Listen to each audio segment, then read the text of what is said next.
nossos atendimentos, ela deve ter um destaque maior, né, porque muitas vezes a gente foca muito na parte clínica, mas a saúde mental precisa ser enfatizada. E aí eu vou explicar um pouco melhor para vocês como é que acontece o matriciar, tá? Por que matriciar? Né? Primeiro porque com o matriciamento a gente supera aquela lógica dos encaminhamentos indiscriminados, né? A gente quebra com aquele modelo de verticalidade. Então, muitas vezes o profissional da unidade básica acaba encaminhando para o especialista pacientes que sequer precisavam desse atendimento, né? Isso geram as famosas filas de espera, né? Filas de espera que às vezes dificultam o acesso do paciente. Então, na verdade, a gente só deve lançar a mão de um encaminhamento quando a gente esgota as possibilidades na atenção primária, né? E o matriciamento, ele estabelece uma corresponsabilização entre as equipes de saúde da família e as equipes de saúde mental do CAPS, né? Então, esse paciente, ele é nosso, ele não é só do posto de saúde, ele é também do CAPS, né? Nós estamos, inclusive, tentando, algumas unidades de CAPS já têm o protocolo, o prontuário eletrônico compartilhado, né? Nós temos o CAPS AD, nós temos o CAPS infantil e nós temos o CAPS geral. Então, é possível que o meu paciente seja atendido em unidade e eu tenha acesso ao prontuário, à consulta que foi feito lá. Isso também melhora a questão da referência e da contrarreferência, porque esse paciente, ele se perdia no caminho, a gente não tinha feedback, a gente não tinha retorno. Com a equipe do CAPS presente nas unidades, a gente consegue dar continuidade, né, à assistência que a gente iniciou. Tá? Então, na minha unidade, né, eles seguem um cronograma mensal, os encontros acontecem às terças pela manhã, né, essa discussão de casos, sempre na primeira terça-feira de cada mês, né, e há uma integração entre a equipe de saúde mental e a atenção primária. Eles dão um suporte assistencial, mas eles dão também um suporte técnico-pedagógico. Então, se a minha equipe, ela sente necessidade de maiores esclarecimentos, uma capacitação, uma oficina, né, de tabagismo, de alcoolismo, ou de algo que eles possam trazer, eles também fazem esse momento. Eu achei muito interessante recentemente que a gente parou o matriciamento, né, pela dificuldade de reunir por conta da pandemia, e aí quando a regional trouxe de volta a ideia do matriciamento, a equipe do posto pediu que num primeiro momento não fosse, o matriciamento não acontecesse da maneira convencional, da discussão de casos. Os profissionais disseram que estavam muito fragilizados, que tiveram muita dificuldade, né, os próprios agentes de saúde em acessar os domicílios, essa questão do medo, né, de tudo que a gente vivenciou nas unidades, com falta de leito, falta de oxigênio, às vezes, para dispor para um usuário. Então, os profissionais solicitaram ao CAPS que, nesse primeiro momento, fosse feito um momento com os profissionais, de cuidado do cuidador, né, e eles lançam mão de uma série de recursos. Eles levam massoterapia, eles podem fazer um trabalho terapêutico comunitário, né, e foi nesse sentido que eles pediram. Inclusive, em um dos momentos do matriciamento, eu pedi espaço, né, e ainda vou apresentar o trabalho de um dos ACS, né, uma das ACS do meu posto, que eu achei interessantíssimo. Ela fez uma pós-graduação e o trabalho dela foi com familiares de pacientes idosos que foram vítimas do Covid. E, assim, são riquíssimos os relatos, né? É impressionante como a pandemia mexeu com todo mundo. E isso é só para vocês terem uma ideia de que a diversidade de assuntos e de modalidades que a gente pode estar levando para esses encontros, né, de como é rica a troca que a gente faz quando esses encontros acontecem. Pode passar. Então, quem é que realiza esse matriciamento? Quem realiza o matriciamento é a equipe de referência que assiste o paciente que vai ser matriciado, né, médico, enfermeira, formação convencional que vocês já conhecem. Fundamental o envolvimento do agente de saúde, né? Eu tenho uma equipe muito coesa, uma equipe que têm uma vinculação muito boa com a área, né? Como todos eles atuam nas áreas em que eles moram, né? Não é difícil que isso aconteça. Então, eles trazem muitos detalhes dos casos, eles conhecem demais a história dos pacientes, né? Então, essa equipe de referência, ela se une à equipe de apoio matricial, certo? Que é composta por quem? Psiquiatra, fonoaudiólogo, fisioterapeuta, terapeuta ocupacional, psicólogo. E a depender do caso que vai ser apresentado, a gente pode estar pedindo suporte, né, mais específico. Então, geralmente, uma equipe de CAPS, ela não matricia só uma unidade, ela matricia 2 ou 3. Então, na terça-feira eles estão com a gente, na quarta eles já estão em outra unidade, por aí vai. A gente tem um cronograma, né? A gente tem algumas limitações em manter as reuniões, porque às vezes o carro disponível pela regional está em uma outra ação, como monitoramento, né, dos casos de Covid ou monitoramento vacinal, e aí aquele encontro não acontece, é um pouco frustrante. E não necessariamente a gente precisa apresentar, que é o que eu acho mais bacana da saúde mental, de uma forma convencional, como eu estou fazendo aqui com vocês com slides. Às vezes é só uma conversa mesmo, às vezes a gente realiza dinâmicas para quebrar o gelo, então é um momento muito interessante mesmo de vinculação entre essas duas equipes. E a gente pode estar pedindo, inclusive, suporte, se a gente já sabe que aquele caso, por exemplo, precisa de um apoio social. A gente pode estar pedindo que eles chamem alguém do CRAS para participar. Se for o caso de ter algum conflito que envolva questões judiciais, um defensor público também pode estar presente. Vai depender do que a gente for apresentar. E essa junção das duas equipes faz com que a gente tenha uma clínica ampliada, né? Essa integração dialógica entre as categorias profissionais promove uma abordagem integral desse paciente. Então, a gente não vai estar ali focando só num problema de saúde, a gente vai estar vendo todo o contexto em que ele está inserido. É isso que faz a grande diferença e faz a gente chegar em ações que são mais resolutivas, né, do que apenas medicar. Pode passar. Então, quando é que a gente deve realizar, né, o matriciamento? Um dos fatores que leva a gente a matriciar é a necessidade de esclarecimento diagnóstico. Nas unidades, a gente tem muitas pessoas que vão apenas para renovar receitas de medicações psicotrópicas. Então, são pessoas que passaram por um primeiro atendimento psiquiátrico há anos e vêm apenas renovando a receita azul, a receita de controle especial, e a gente sequer consegue saber, né, por que aquela pessoa continua, o que foi que aconteceu com ela. Então, a gente tem que fazer todo esse resgate para conseguir ir desmamando essa pessoa dessa medicação, se for o caso, fazer a troca ou acrescentar outras medicações para que possa ser eficaz, porque muitas vezes a pessoa acaba se amparando naquela medicação, achando que sem ela não vai conseguir ficar bem. Então, a gente precisa trabalhar nesse sentido. A gente também realiza matriciamento para estruturar um projeto terapêutico e realizar uma abordagem familiar, né? O projeto terapêutico, ele é bem específico, ele é bem voltado realmente para as necessidades que forem identificadas durante o matriciamento. E com a equipe multi, a gente tem condições de fazer uma abordagem maior, que a gente não conseguiria se fosse fazer sozinho. Né? E realizar intervenções psicossociais específicas na atenção primária como trabalho em grupo. Então, se eu quero instituir na minha unidade um grupo terapêutico, se eu tenho um grupo de pessoas com um problema comum, por que não está trazendo essas pessoas e está pedindo esse suporte do CAPS, né?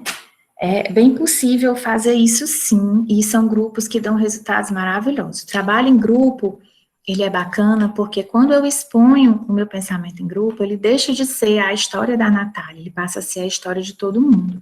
E compartilhando com as pessoas que têm problemas em comum, eu posso estar, a partir do depoimento do outro, me vendo, me percebendo, essa pessoa tem essa atitude, ela agiu dessa maneira e funcionou com ela, será que se eu tentasse assim, eu não poderia também melhorar? Então, essa troca, essa interação que o grupo tem, a gente dificilmente conseguiria em uma intervenção individual, né? Esse é o grande valor de se trabalhar em grupo, né? A grande potencialidade do trabalho em grupo. Porém, é um pouco delicado você conduzir o grupo relacionado à saúde mental, né? Porque você vai ter que saber como lidar com aquela pessoa que chora, com aquela quebra, retomar esse grupo, né? Fazer com que esse grupo possa realmente ser válido e não, de repente, estar causando, né, mais sofrimento, né? Tem que ser um grupo que realmente se proponha ao que se quer fazer, não se perca, tá bom? Pode passar. Então, como é que se coleta as informações, né? Já sabendo que vai haver o matriciamento naquele dia, né? A gente faz uma discussão dentro da nossa reunião de equipe. A minha equipe é 307, a equipe é azul, e aí os agentes de saúde vão colocando possíveis casos de matriciamento. E o nosso médico, ele vai selecionando dentro das histórias aquele que ele consideraria que precisaria do apoio matricial.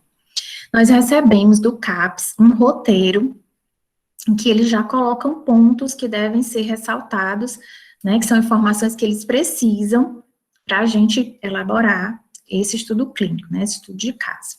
Então, a gente contempla esse roteiro, né, para não deixar passar nenhum dado para eles, e um dos principais itens, né, é o motivo do matriciamento, né, isso tem que estar bem descrito, bem delimitado, você tem que saber o que você pretende com o matriciamento.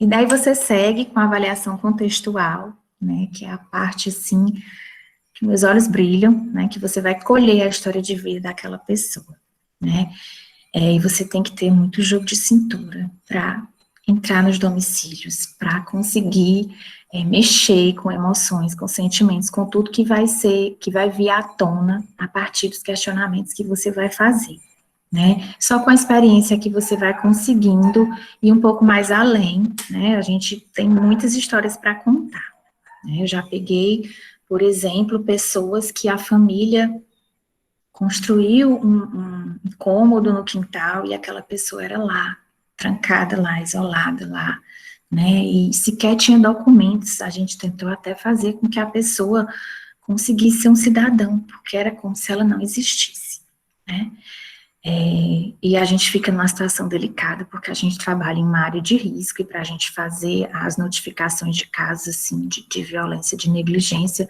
a gente pensa no nosso lado, né, até com onde vale a pena, até onde a gente pode ir para não se prejudicar também, não ter nenhuma represália.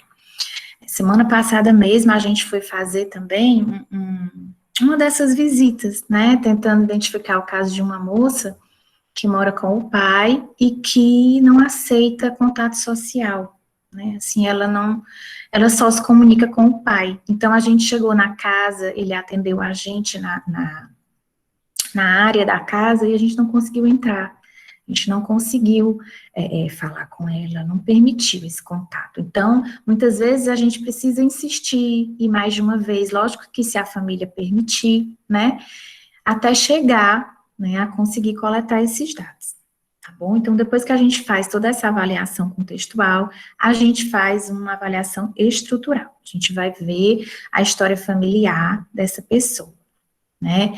O CAPS gosta muito que a gente ilustre utilizando o genograma. Acho que vocês já devem ter ouvido falar, que é aquela representação gráfica em que você dispõe pai, mães, avós e coloca conflitos, né? Quem foi que faleceu, o que foi que aconteceu, né? Realmente é bastante interessante. Nem sempre a gente tem tempo de fazer a apresentação desse jeito. Eu até trouxe um modelo para vocês de um caso, para vocês verem, né? Como é que realmente acontece. E nesse modelo não tem o genograma, mas até para vocês darem uma olhada, como realmente na visualização ilustrativa do genograma, vocês entenderiam bem melhor a estrutura familiar do que apenas descrito, né, do que apenas por escrito.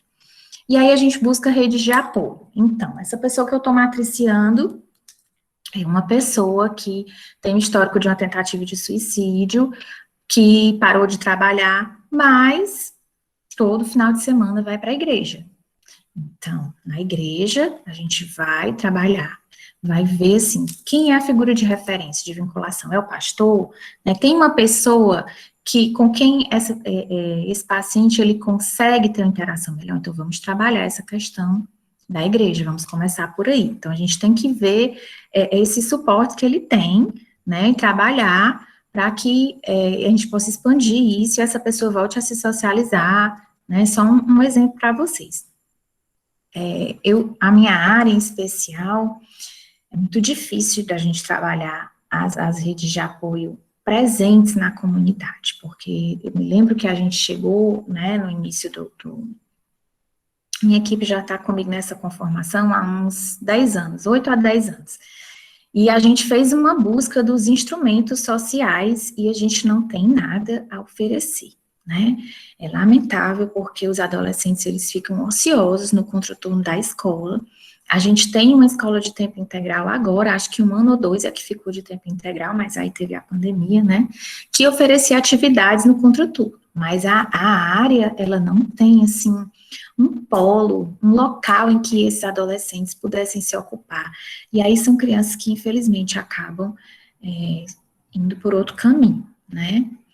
Bom, e aí a gente faz também, para completar, a avaliação funcional, né? Instrumental e expressiva. O que é isso? É como até falei um pouquinho sobre essa pessoa que a gente foi visitar, né? A gente vai ver o que é que essa pessoa ainda tem de contato, de laboral, né? A pessoa que ainda trabalha, a pessoa que deixou o trabalho, né? Como é que ela se expressa? Ela apresenta irritabilidade, choro constante, né? É uma pessoa que se mantém bem com o uso da medicação, mas que já tentou tirar e não ficou bem. Então, como é que ela expressa, como é que ela se comporta, né? Com esse adoecimento dela, frente a esse adoecimento dela. Pode passar. Bom, e aqui são as etapas do que acontece, né, no momento do matriciamento. Primeiro, a gente faz a discussão dos casos, né. Geralmente são 2 casos, nós temos 4 equipes na unidade, então ficaria muito extenso, né, e eles também não dispõem de muito tempo, a reunião, ela dura 1h30, 2 horas no máximo, e então a gente seleciona 2 casos. Pode ser da mesma equipe, pode ser de equipes diferentes, né, e geralmente o médico dá voz ao caso e a gente vai acrescentando o que precisar. E aí a gente faz um diagnóstico das necessidades daquela pessoa e dá a fala aos profissionais, né, então o psicólogo vai se manifestar se aquela pessoa precisa de uma terapia, né, a terapeuta ocupacional vai dizer em que atividade poderia estar inserindo aquela pessoa e por aí vai. E aí vão vir as elaborações das propostas, né, que modalidade terapêutica, que estratégia nós vamos utilizar para conseguir tratar essa pessoa, né?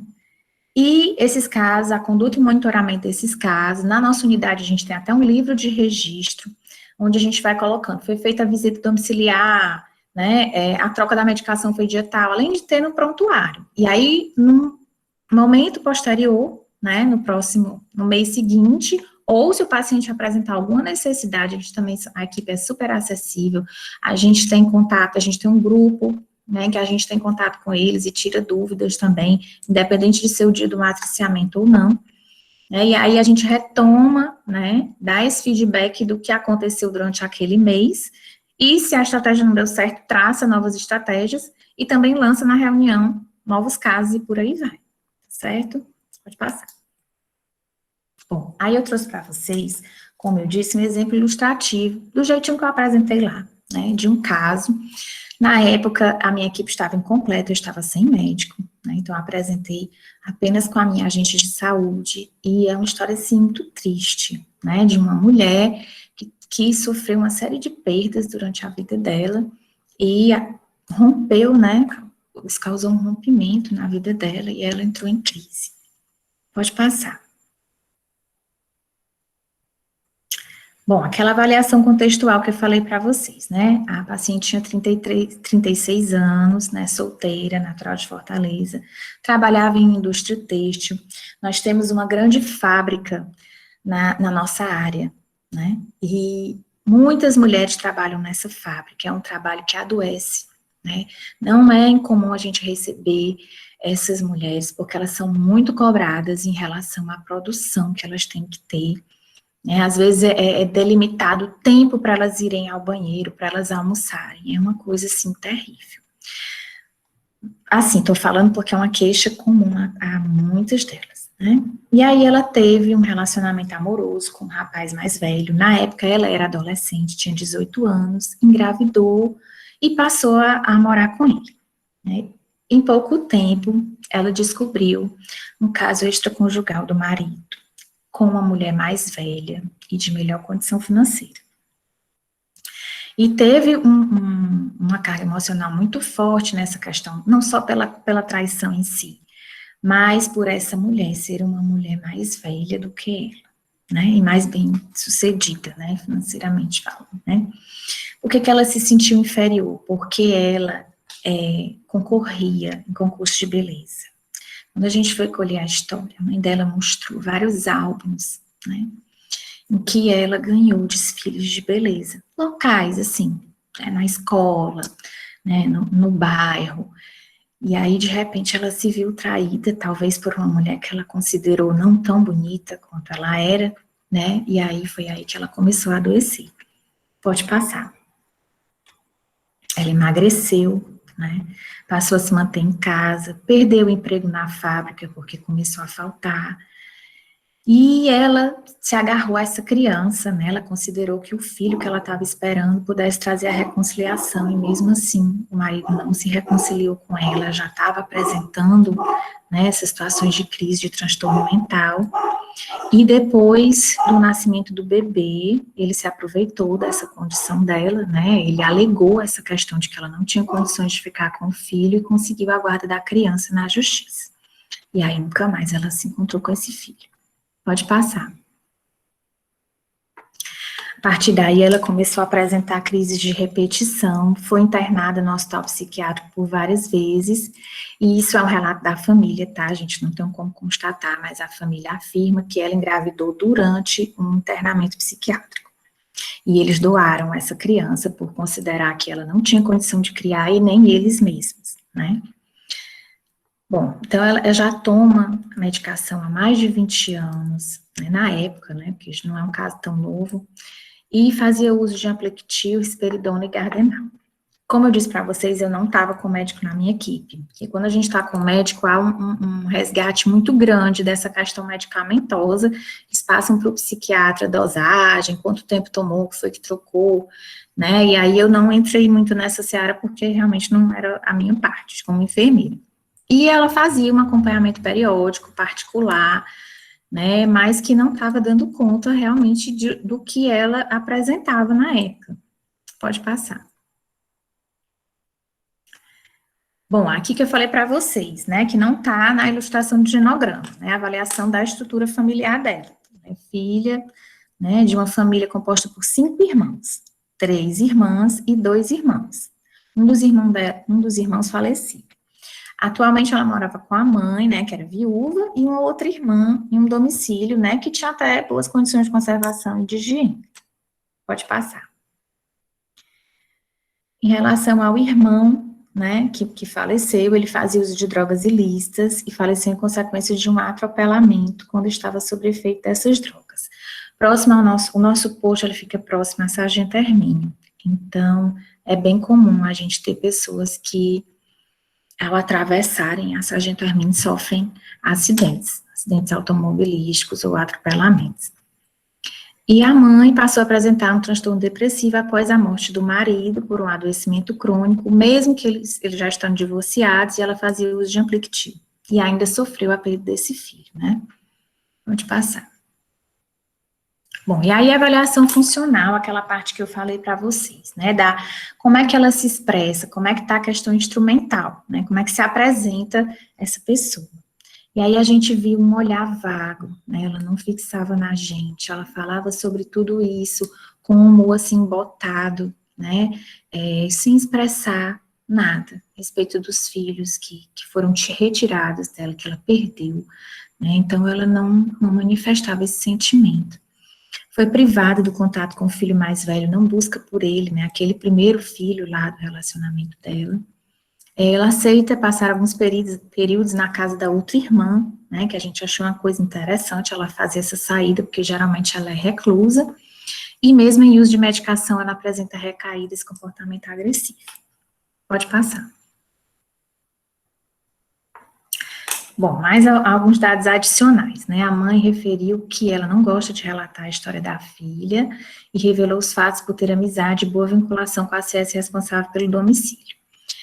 Não é incomum que as famílias tentem esconder, né? Sintam vergonha de ter um familiar com problemas de saúde mental, né?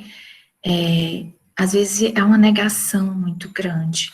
Às vezes essa pessoa é colocada, como eu falei para vocês, em uma situação de exclusão, ou eles colocam para casa de uma outra pessoa, a pessoa desaparece, né, do local, e a gente fica sem saber, né, porque eles não querem se abrir a esse ponto. Então, ela referiu durante a conversa que a família demorou a buscar ajuda e acompanhamento especializado, porque acreditavam que não era nada grave, e tinham dificuldade de acessar esses recursos, né, realmente, gente, o acompanhamento psiquiátrico particular, ele é bastante caro, né, a medicação também, né, a gente recentemente comemorou os 30 anos de SUS, agora no dia 19, e em relação à saúde mental, a gente também só tem que comemorar e que lutar pelo SUS, porque essas pessoas, apesar de não ser o ideal, mas elas terem acesso a uma equipe multidisciplinar lá, acompanhando no domicílio, né, terem essas medicações distribuídas nas farmácias polo, né, porque não estão mais indo para todas as unidades, né, só para as farmácias polo, mas elas têm condições de conseguir essas receitas com os clínicos, nos postos, né, é uma facilidade que elas realmente necessitam, só quem sabe é quem toma medicação de uso contínuo, né? Aquele relato deles de que não pode ficar sem o remédio, é realmente o que não deve acontecer, porque pode deflagrar crises, né, e tudo mais. Então, a gente tem muito que lutar pelo nosso Sistema Único de Saúde, né, nós temos uma emenda constitucional que é uma morte anunciada do SUS, né, que vai reduzindo o financiamento do SUS ao longo dos anos e vai acabar com o sistema, né? Um sistema que superou uma pandemia, né, que se a gente não tivesse com ele, a gente teria tido perdas ainda maiores. Pode passar. Bom, e aí, né, apresentei esse modelo para vocês para chegar aqui nos mecanismos terapêuticos. Feito essa discussão desse caso, por exemplo, em conjunto, as duas equipes iam chegar a um diagnóstico multiaxial, né? Cada profissional, dentro da sua especialidade, indicaria o que considerava adequado para se trabalhar para essa pessoa. Então, a possibilidade de dar certo é muito grande, porque você acaba abordando, né, em várias vertentes, ao invés de somente a questão de oferecer o medicamento, a consulta. E aí a gente faz a formulação do projeto terapêutico singular, PTS, né? Esse projeto é dito singular porque ele nunca é igual, né? Ele é específico a depender do que aquela pessoa apresenta de contexto, né? Naquela formação que eu falei para vocês. Então, o que serve para essa paciente que eu apresentei para vocês, mesmo que seja uma outra paciente com o mesmo diagnóstico, não é igual, tá? Então, nós vamos analisar os pontos fortes do caso e as limitações, né, até onde a gente pode ir. Então, quem é a pessoa de referência para ela? Seria essa mãe, né, e essa irmã que mora com ela, ou essa irmã que ela vai visitar? O que é que a gente podia estar fazendo para fortalecer, né, essa pessoa? Como é que a gente vai trabalhar se a figura mais importante para ela é a materna e essa mãe é extremamente fragilizada? Também é uma pessoa que tem um adoecimento mental. Então, não adianta a gente focar nela se a gente não conseguir também resgatar, né, tratar a mãe dela, certo? E quando eu falo de limitações, eu falo das situações que a gente não pode resolver, né, dá uma certa frustração, principalmente os problemas sociais, que não são poucos, são muitos. Às vezes, as pessoas precisam ter seus direitos assegurados e não conseguem. A gente tem um caso de uma família que tem 2 crianças de 6 anos, 2 meninos, que são autistas. E aí a avó conseguiu aposentar um e o outro não. E a gente não consegue entender o porquê disso, porque ela tem todos os laudos, apresentou do mesmo jeito que apresentou de um, apresentou do outro, aposentaram um e não aposentaram o outro, né?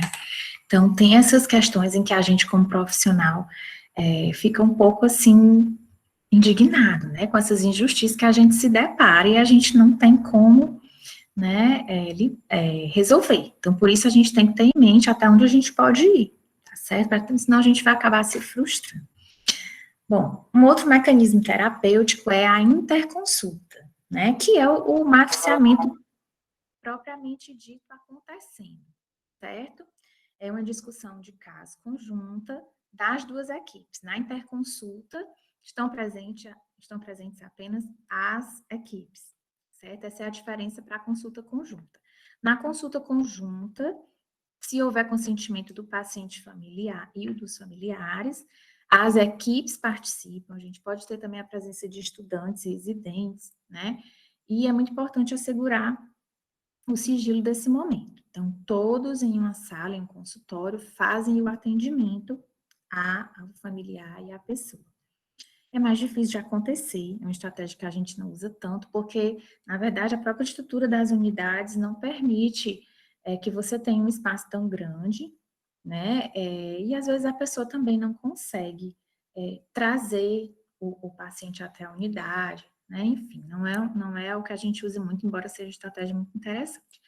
Temos a visita domiciliar, que pode ser feita só pela nossa equipe, né? Se eles acharem que a gente deve continuar, sugerirem que a gente continue visitando no domicílio, eles podem também estar agendando a visita do CAPS lá com a gente, ou fazer a visita do CAPS sozinho, né? Eles sabem especificar, definir quem realmente precisa da visita.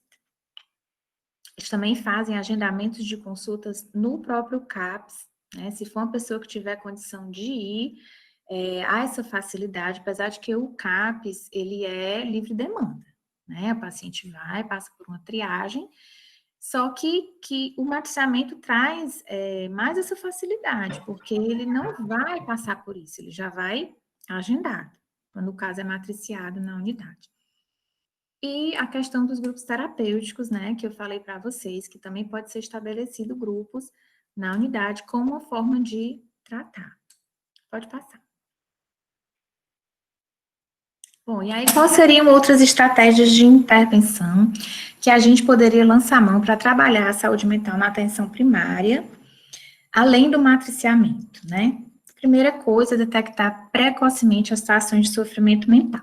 Detectar esse sofrimento em todos os momentos em que vocês estiverem com os usuários. Conversar, né, com eles, investigar os fatores que estão trazendo ele ali, a unidade, o que é que tem por trás daquele adoecimento todo, né?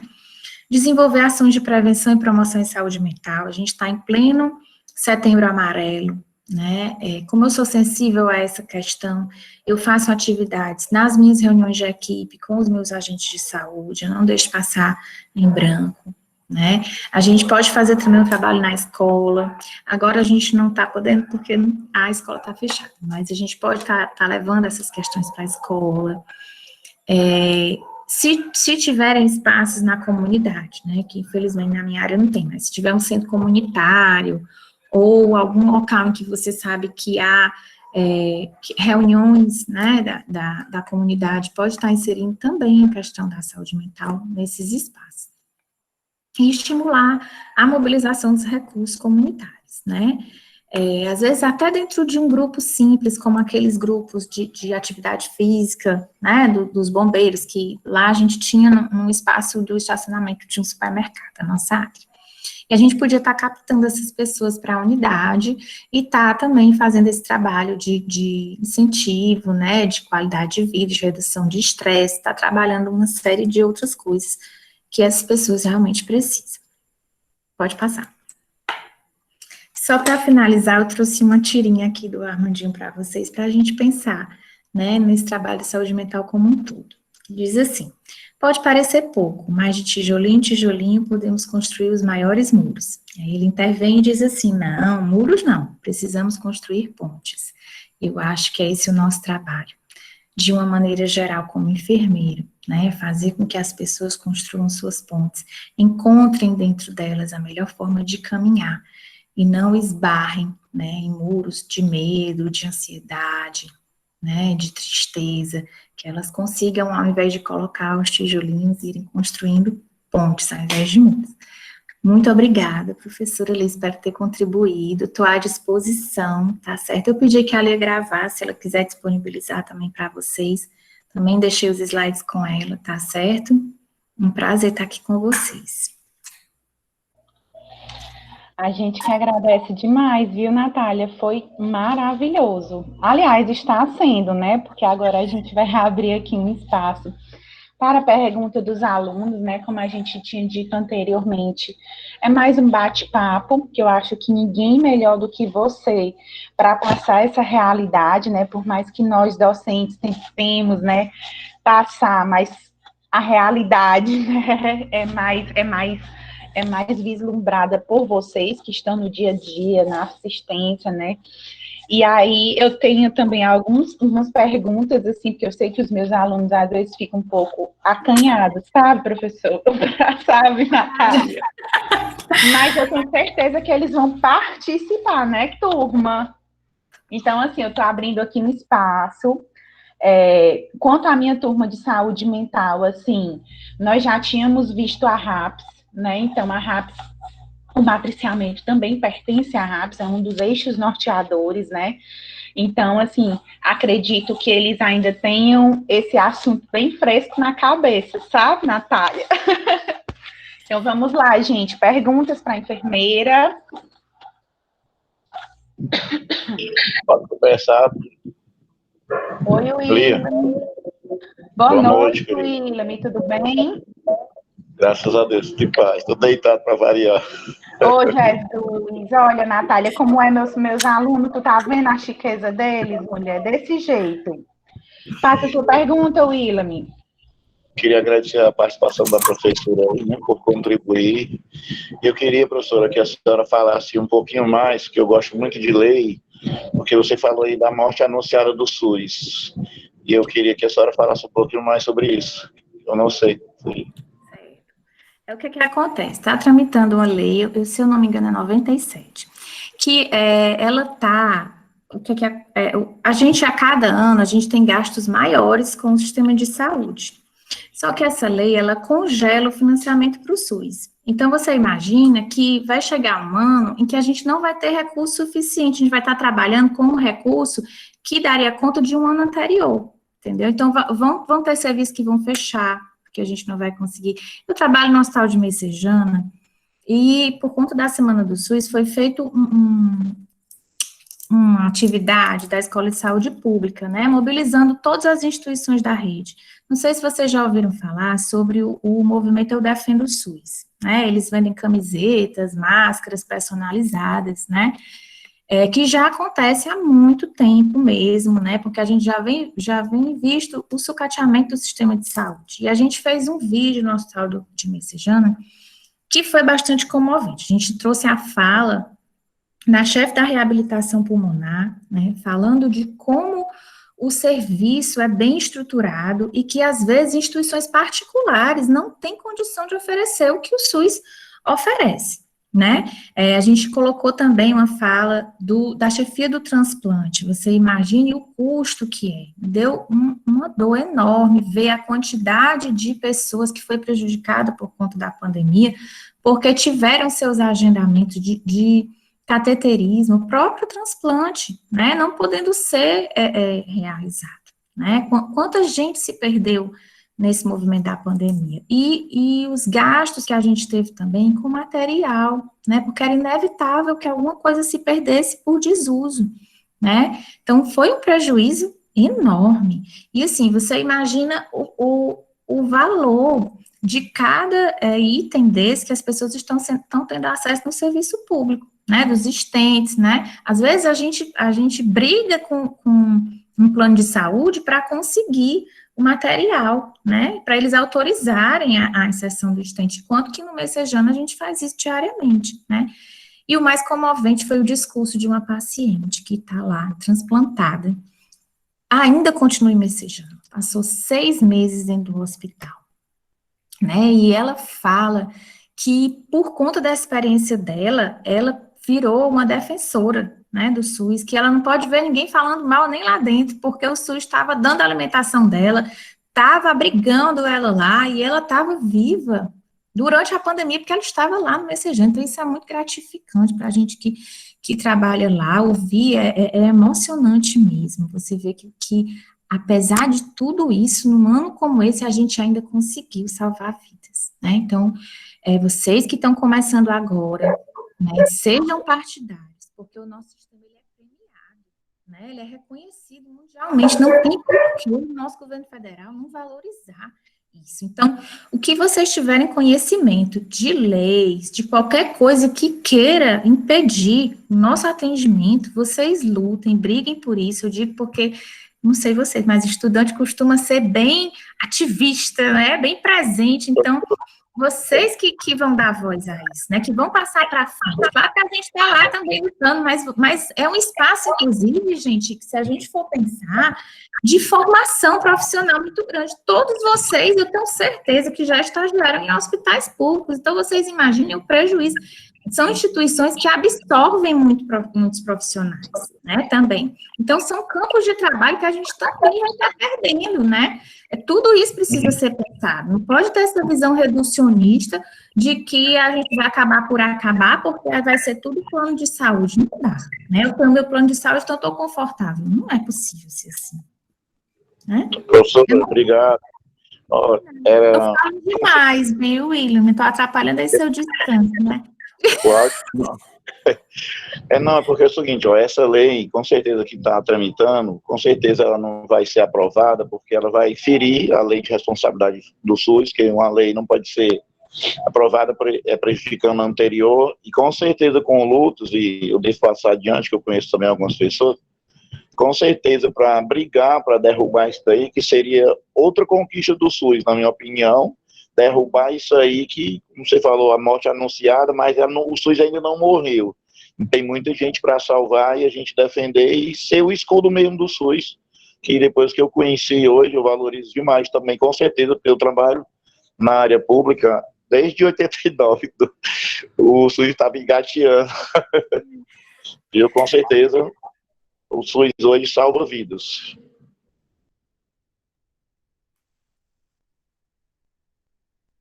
Bora, outro aluno aí agora. Vamos, perguntas, gente. Mais perguntas. Deixa eu despertar aí o raciocínio, né, Natália? Natália, qual é a composição da tua equipe de matriciamento? É você enfermeira? É tua equipe toda, médico, enfermeiro? Como é que é essa composição? Assim, toda a minha equipe, quando o caso que vai ser, é porque assim, a reunião ela é fixa, como eu falei, na primeira terça-feira de cada mês de manhã. Então, nós temos um problema em relação às agendas, né? Quando a gente consegue se programar, a gente já bloqueia a agenda daqueles profissionais que vão participar. É interessante que a equipe que vai levar o caso a se matriciar esteja toda presente. Então, a minha equipe costuma ir toda, né? Porque o horário de terça-feira de manhã, por coincidência, é o meu horário de reunião de equipe. Então, os meninos já estariam à disposição para isso, do mesmo jeito o médico também. Mas, geralmente, participa a equipe completa, né? Exatamente para eles terem essa visão do médico que está tratando na consulta, fazendo o atendimento individualizado, da enfermeira e do agente de saúde que está visitando, né? Que trazem muitos outros elementos para o caso.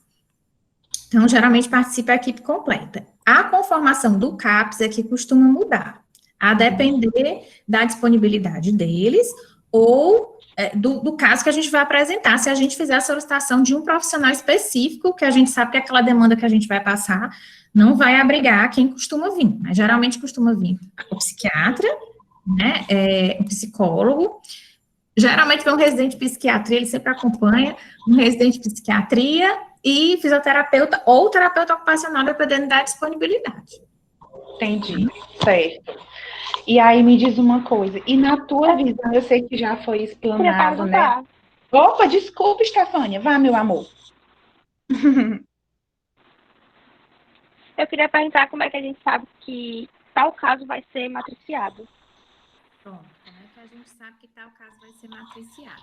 Como eu te falei, assim, cada equipe tem a sua estratégia, né? O próprio médico pode despertar isso para mim. Natália, atendi uma pessoa que está há muito tempo nessa questão de renovar a receita, eu quero investigar melhor, né? A gente tem uma troca muito grande de médico, porque eles não estão sendo servidores. Eu sou servidora, né? Então, já estou lá há 12 anos, mas os médicos, eles participam desses programas dos Mais Médicos Fortaleza, né? Enfim, então eles têm um contrato de 1 ano, 2, e aí há essa quebra, né, nessa vinculação. Então, quando eles chegam, eles não têm a visão que a gente já tem lá de trás, né? Eles pegam o paciente, eles querem se aprofundar naquilo. Então, tanto pode ser assim, o médico despertar para isso, vamos lá, vamos fazer, vamos visitar e pegar mais dados, como a gente, não é tão comum, mas já aconteceu também do CAPES ter pacientes da nossa área que de repente chamou a atenção que o paciente era nosso, por coincidência eles entraram em contato e pediram que a gente investigasse. Também pode acontecer esse retorno de lá, né? Porque assim, a psiquiatra que a gente tem é uma pessoa bem envolvida, maravilhosa, então ela realmente veste a camisa, dá retorno, né? Porque o matriciador, ele tem também que ter esse olhar de querer, né, de se inserir na equipe de atenção primária, né, porque ele é o principal interessado em não sobrecarregar o serviço dele de pessoas que não precisam, às vezes, do especialista, que o clínico poderia conduzir, né, na unidade. Então, você tem que contar com muitos fatores para fazer o mapeamento acontecer a contento. Eu estou sendo, assim, bem realista com vocês, precisa de muita vontade de quem está fazendo. Tratar a saúde mental não é uma coisa linear, né? Você tá com o paciente, ele vem evoluindo bem, de repente ele dá um passo para trás, você tem que retomar aquilo para poder continuar. Às vezes a pessoa não quer de jeito nenhum mais, então você tem que respeitar, né, esses limites e ter consciência disso, de que não é um fracasso seu, de que você tentou, de que você fez o seu melhor, né, porque é muito triste você ver um paciente que você tirou de uma ideia suicida, um paciente que estava evoluindo bem, não estava tendo mais alucinação, e de repente aquele paciente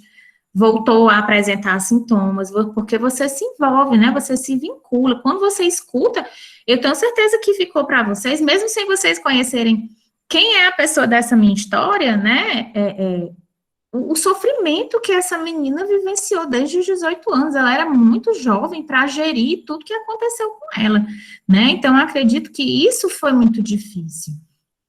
Então, assim, Stefânia, é muito singular a escolha da pessoa que vai ser matriciada. Se eu pudesse, eu levaria todos eles, mas existem os casos que são mais necessários, né, que eu até falei lá na frente para vocês, daquela questão da automutilação, da tentativa de suicídio, violência familiar, né, que são sinais que dizem que aquelas pessoas precisam ter prioridade em relação às outras, né. A gente tem visto um aumento muito grande de casos de ansiedade, por exemplo, por conta da questão COVID, paciente grupo de risco, né, que estão chegando todos descompensados, né, aquela segunda onda que vocês ouviram falar, que ia chegar todo mundo descompensado, está chegando todo mundo descompensado, que agora que elas estão tendo coragem de sair de casa para ir para o posto de saúde, então tem gente que desenvolveu transtornos até moderados a graves, por conta dessa questão de achar que o Covid está em todos os lugares, ver o Covid em todo canto, tá entendendo? Então, a gente precisa ter muita consciência disso, e às vezes a pessoa tem uma resistência em iniciar a medicação,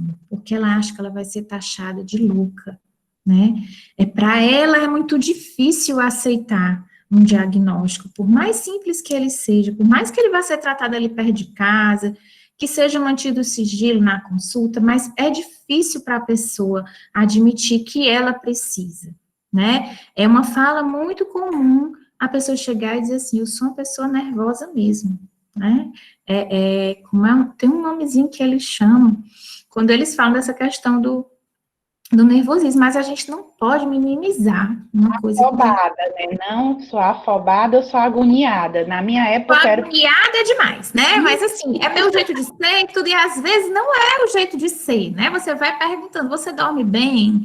Você costuma chorar fácil, assim, sem motivo? E às vezes a pessoa chora ali contando para você, né? E aí você vai conseguindo ver até que ponto dá para você manter aquela pessoa com uma terapia, indicar uma terapia. Inclusive, tem uma série de serviços que atendem gratuitamente também de psicologia, né? Que eles não precisam.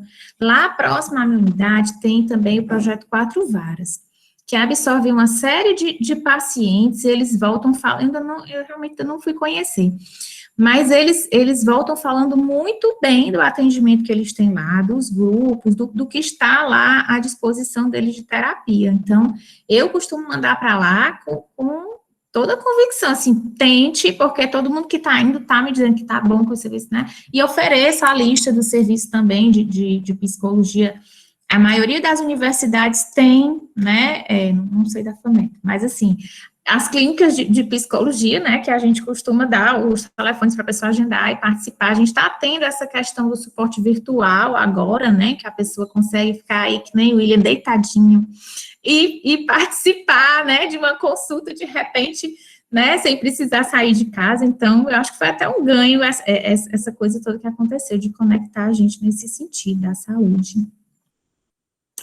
Stefânia, tu me fez uma pergunta, eu fui lá na frente, né? Diga lá. Deixa eu fazer outra. Tem como, tipo assim, o médico viu que aquele paciente está precisando desse matriciamento e vocês pegarem esse caso e vocês tentarem ajudar essas pessoas, mas ela não querer?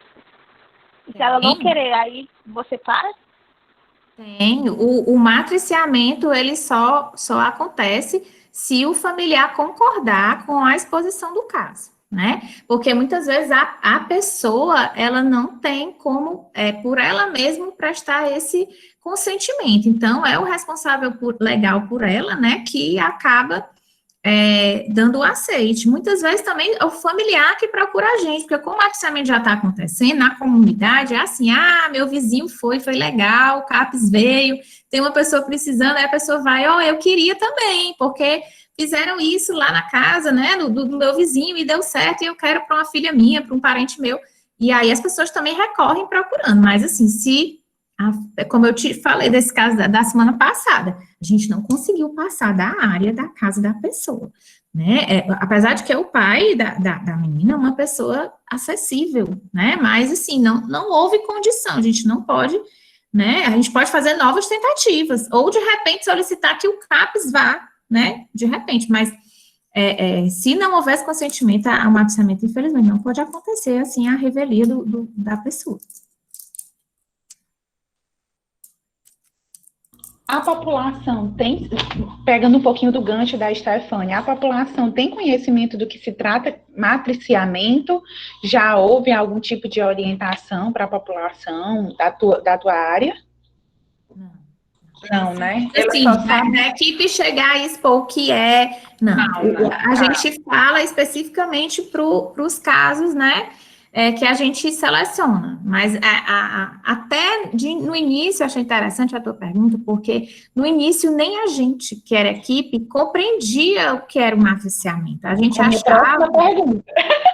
a gente tinha uma resistência em fazer, né? Na verdade, nesses 12 anos, a gente teve uma outra equipe matriciadora inicial que não funcionou, infelizmente não deu certo, a gente não conseguiu se vincular corretamente, eu não sei, assim, a gente não conseguiu compreender a dimensão do matriciamento, e com essa segunda equipe, não, a gente já está há um bom tempo e tem dado certo, né? Mas no início a gente achava o quê? Que ia funcionar nos moldes do NASF, por exemplo, que a gente ia ter especialistas que trabalhariam, eu vou precisar de um fisioterapeuta, eu tenho um fisioterapeuta, eu chamo, ele vai lá, e na verdade não é nada disso mesmo, né, é um trabalho bem conjunto, compartilhado, né, que dá espaço de fala para todo mundo, e é muito bacana, a gente cresce muito como enfermeiro, porque a gente passa a aprender a trabalhar com as outras especialidades, inserindo a nossa visão, né, da nossa formação com a do outro, é muito bacana, mas de início a gente achava assim, essa pessoa está precisando de psicólogo, tem um psicólogo do CAPES, a gente vai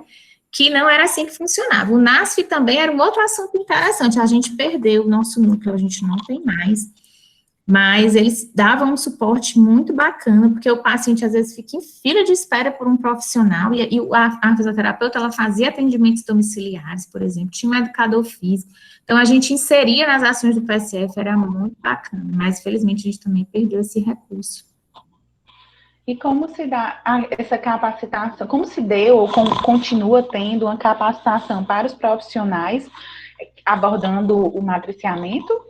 Vocês têm algum tipo de capacitação? Tiveram anteriormente? Ou foi na marra do dia a dia que foi se aprendendo? Quando eles chegaram, eles apresentaram a proposta para a gente, mas não houve, assim, curso de matriciamento.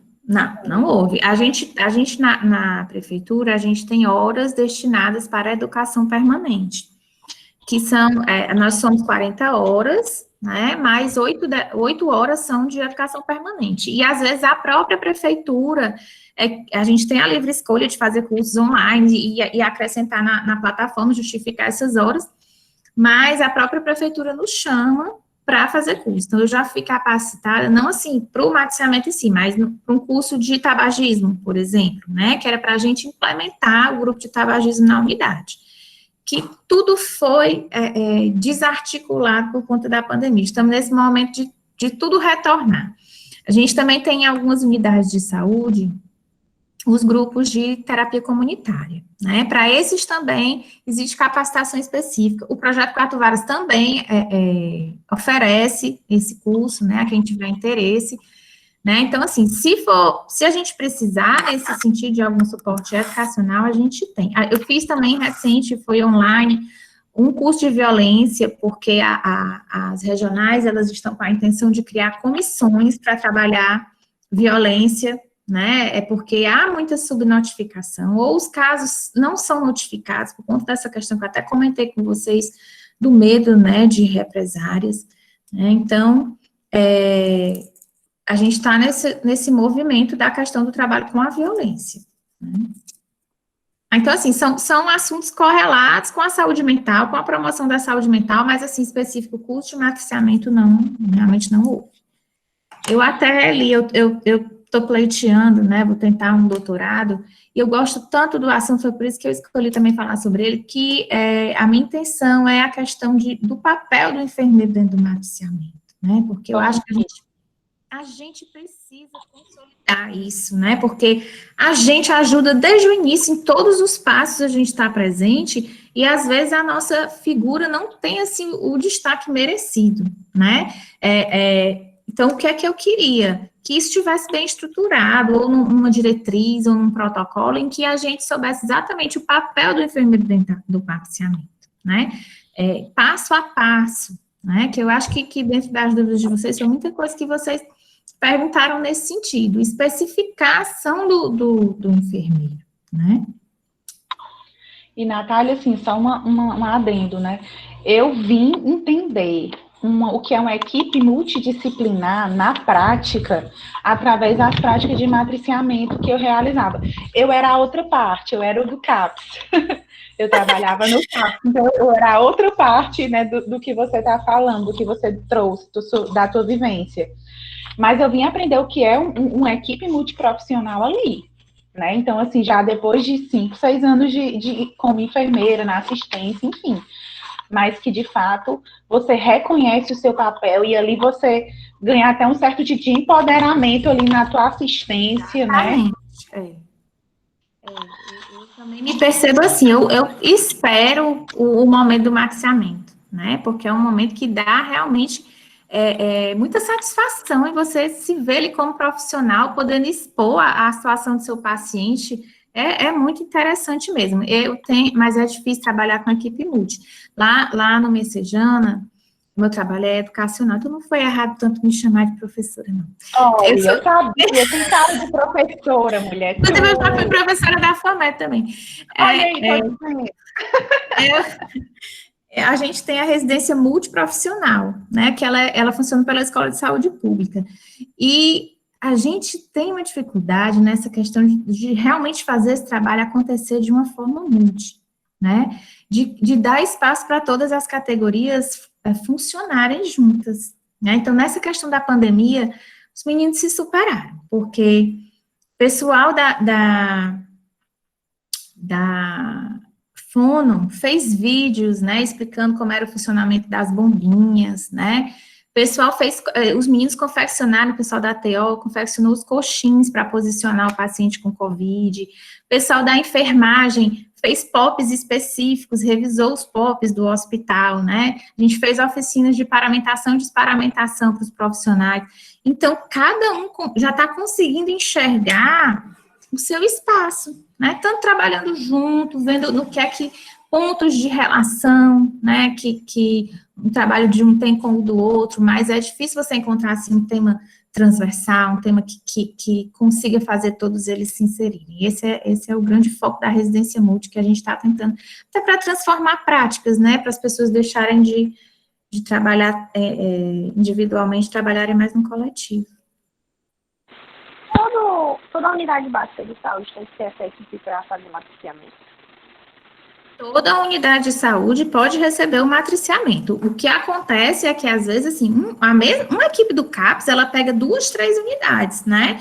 Porque não tem equipes profissionais, serviços suficientes para que fosse uma relação única, né? Assim, esse é o meu CAPS, não tem, né? Na verdade, na Regional 3, se eu não me engano, porque foram construídos novos postos, são 16 postos, se eu não me engano. Então, eles têm sempre a agenda lotada, eles estão sempre em algum lugar, fora os atendimentos que eles têm que fazer lá, né, a agenda que eles têm que cumprir lá. Então, as unidades podem solicitar, se elas não tiverem a prática do matriciamento, elas podem entrar em contato com as regionais para pedir, por que não, né, mas é uma coisa que eu acredito que já acontece em todas as regionais.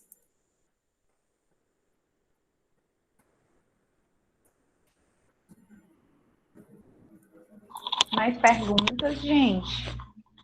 Vamos explorar a professora Natália. Gente, assim, na outra ponta, né, eu dando um feedback quanto ao matriciamento pela parte do CAPS, né? Então, assim, marcávamos uma vez por semana, né, com os postos, né? Em cada unidade básica de saúde havia uma solicitação, então nós fazíamos 4 momentos de matriciamento por mês, né? E aí, nesses momentos, tinham tantas visitas domiciliares que a gente tirava um dia da semana e o outro dia da semana era para a execução do matriciamento. Então, já estava na agenda dos médicos, dos psiquiatras, já tinha uma equipe que fazia esse acompanhamento com o psiquiatra, a Natália já até comentou que geralmente tinha um psicólogo, né, um terapeuta ocupacional, assistente social, a enfermeira, então já tinha uma equipe organizada. Né? Mas, assim, ainda é um assunto, acredito, Natália, que nas unidades básicas também, que não é muito valorizado, né? Infelizmente. É um processo mesmo, uma conquista, você fazer o pessoal participar dos encontros. A gente teve muita sorte, um impulso muito grande, porque a gente recebeu uma coordenadora que veio do CAPS. Ela era gestora CAPS e ela veio ser gestora unidade.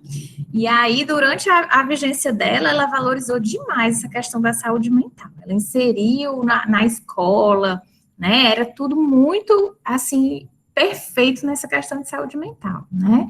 A gente tem uma enfermeira também, uma colega de uma das equipes, que também veio do CAPS, então já tem um outro olhar, né? A gente já troca muita ideia em relação aos pacientes que a gente recebe, né, ela tem, assim, um olhar para avaliar, né, já bem presente mesmo, né. Na unidade, a única especialista que a gente tem é a pediatra, né, que ela não é das equipes, ela é de um concurso antigo, 20 horas, e a gente também, quando vê alguma criança na puericultura, né, apresentando algum comportamento, alguma dificuldade de desenvolvimento, a gente também caminha para ela, e se for caso de que precise de uma assistência em saúde mental, ela também encaminha, né? A gente tem sorte, eu sou feliz em trabalhar na minha unidade, porque são equipes que já estão juntas há muito tempo, apesar das trocas de médico e enfermeiro, mas a gente consegue trabalhar de uma maneira muito harmônica, né? Eu acho que isso é importante também. Quando eu coloquei que eles estavam, assim, fragilizados, eles pediram isso, é porque realmente é uma equipe muito sensível, sabe? Uma equipe, assim, muito ligada, que vai atrás mesmo, até as últimas consequências, para tentar ajudar as pessoas, né? Porque, como eu disse para vocês, eles estão inseridos lá, então são vizinhos, são amigos dos pais, dos tios, então eles têm uma afeição verdadeira, mesmo carinhosa, pelas pessoas com quem eles trabalham. Claro que a gente sempre tem aquelas pessoas, né, que não gostam do serviço, não vou dizer que é o ideal, porque realmente não é, a gente não consegue abarcar a quantidade de atendimentos, até deu uma reduzida agora, mas, infelizmente, a gente não tem condição de oferecer um serviço ainda maior, né? Meu posto nem reformado foi, né? A gente tem essas discrepâncias. A força dele, que mantém ele de pé, são as equipes. Hoje a gente está num processo para implementar a farmácia viva, né? Para fazer o uso dos fitoterápicos na unidade. E tudo que é feito na atenção básica é feito com muito esforço. A gente se cotiza para poder chamar pedreiro para limpar, para fazer espaço. Porque se a gente for esperar a parte burocrática, a gente não vê nada acontecer. Então, eu acho muito válido que a gente está lá há anos como servidor e a gente ainda tem essa força de tentar fazer alguma coisa diferente, né? De tentar modificar. Já conversando só sou eu e Natália não, viu? Porque se deixar aqui vai. Mas vamos tentando, né? A Natália abordou aqui um assunto importantíssimo da questão de vínculo. A gente fala tanto, né, nos nossos encontros, na nossa aula, o quanto é importante essa formação de vínculo entre o profissional de referência e o paciente e sua família, sempre incluindo a família também como uma forma de tratamento. No PTS também a gente fala, Natália, o PTS é singular, né, para aquele paciente, mas a gente sempre está procurando envolver a família também no PTS.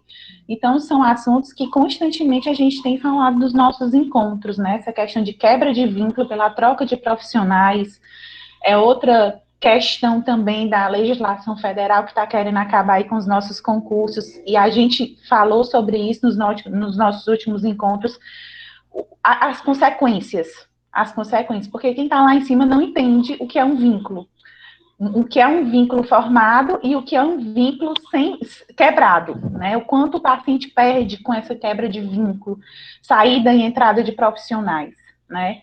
É muito difícil, realmente, são dois assuntos aí que você falou que requer muita conscientização, eu até suspiro quando eu falo sobre isso.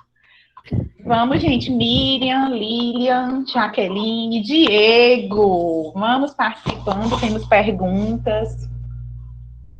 Vamos lá, gente. A Natália vai embora e não nos responde tudo. Depois vocês ficam, ai, professora, eu lembrei. Não respondo mais também. Só Natália agora, em beneficiamento, viu, Natália? Joia. William, tem mais algumas perguntas, querido? Olha, eu tenho pergunta, já que ninguém se manifestou, Natália, como é o acolhimento desses pacientes com transtorno mental lá na tua unidade básica de saúde? Eu não.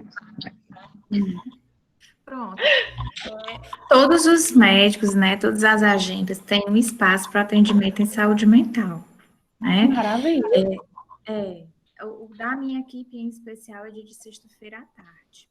Então, se a gente encontra alguma demanda, porque assim, as unidades, elas têm o acolhimento contínuo, de 7 da manhã a 7 da noite, porta aberta, fora os períodos de agendar, os pacientes agendados. Se eu estou numa demanda de acolhimento e eu identifico algum paciente que necessite, eu tenho como agendar para o meu médico para já acompanhar, né, que nesse período da sexta-feira à tarde.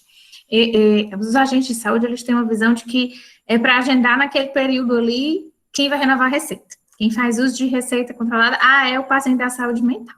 Mas, assim, eu tento modificar muito essa visão, né? Porque, na verdade, a pessoa pode nem ter um diagnóstico ainda, mas ela está precisando de uma escuta qualificada, de uma fala, ela precisa daquele momento para expor isso, né? Então, eu coloco, a gente faz esses agendamentos e Mas, assim, existem também pessoas que procuram, como eu falei para a Estefânia, espontaneamente. Chegam na unidade já relatando casos, dizendo que precisa de uma visita domiciliar, que às vezes a pessoa entrou em crise, tentou chamar o SAMU, tentou outros recursos e não conseguiu. A pessoa não sabe como gerir quando acontece, assim, ó, foi para uma instituição, para o hospital mental, para algum lugar, foi medicado e voltou para casa, não está bem, eu não estou sabendo como lidar com isso. Então, tem esses casos também que procuram a gente, né? Aí, assim, não vou dizer que todas as pessoas são sensíveis. O que eu tentei colocar, Lia, dessa questão de você conseguir identificar, né? Uma sensibilidade que falta, por exemplo, essa semana mesmo. Uma paciente da minha área, ela chegou com a consulta marcada, ela perdeu o horário de agendamento, que eles recebem, né, um papelzinho com o horário a confirmar, e ela foi fora do horário. E aí, quando ela chega ali na porta de entrada, o que é que dizem para ela? Você perdeu a sua consulta porque você chegou fora do horário. E aí, por isso a questão da vinculação, ela já me conhecia, enfermeira, né? Aí foi atrás de mim. E eu estava no acolhimento, né, e aí, o que foi que aconteceu? A mulher começou a chorar, dizendo que ela sofria de fibromialgia e que ela tinha sido agendada para 7 horas da manhã e ela não conseguiu se levantar da cama por causa das dores que ela sentia. Mas ela precisava da consulta porque ela precisava trocar a medicação dela, porque ela tinha faltas repetidas no trabalho, que ela não conseguia trabalhar por causa das dores que ela sentia. Então, assim, se ela tivesse ido embora de lá, não tivesse me procurado, qual era o sentimento que ela tinha tido, né? Puxa vida, a unidade de saúde não me acolhe, a unidade de saúde não me ajuda, né? O que é que eu vou fazer lá de novo?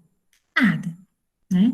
Então, assim, a gente tem que ter esse olhar. Então, ela foi hoje, eu disse, olha, os dias você vai passar pelo médico na emergência, eu dei a ficha a ela, e ele passou exames, e aí eu disse, ó, você vai, os dias de coleta na minha unidade são terça e quinta. Vai tentar, porque tem umas desistências, ela conseguiu fazer, né? Então, assim, a gente vai captando as pessoas assim. Se você não tiver uma postura aberta, nem sempre dá certo. Tem pessoas que realmente só querem a questão de ser atendido naquele momento, resolver aquela demanda e ir embora, né?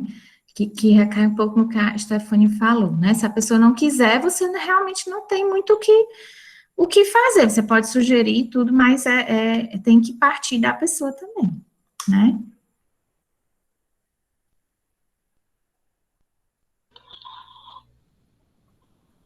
Vamos, perguntas. Professora, eu tenho uma curiosidade. Oi, Silene. Boa noite, né? É uma curiosidade. Ela, a outra professora, desculpa, trabalhando de frente, né, com pessoas que têm distúrbios mentais. Se um desses pacientes chegar para o atendimento ou por algum familiar levando contra a vontade dele, e de alguma forma essa pessoa chegar nervosa, agressiva, qual a conduta, assim, para ter, porque se é visível que é necessário o tratamento daquela pessoa, mas se o paciente não quer, é agressivo, o que a gente faz? Porque se ele não aceita...